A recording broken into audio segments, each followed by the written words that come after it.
Welcome to Divine Timing Meditations.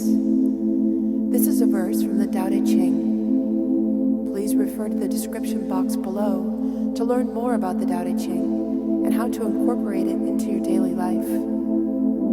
The relaxing music here will continue for a few minutes after the verse is read aloud.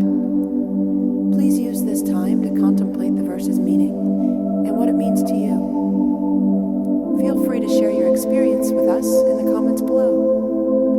And while you're here, please subscribe to our channel to get notified about all of our self-discovery content.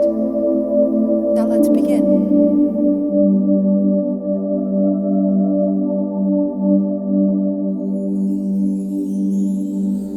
Verse 17 of 81, Tao Te Ching.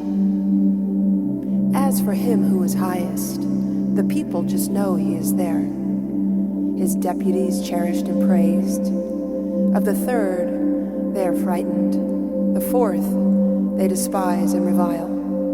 If you trust people less than enough, some of them never trust you. He is aloof, as if his talk were priced beyond the purchasing.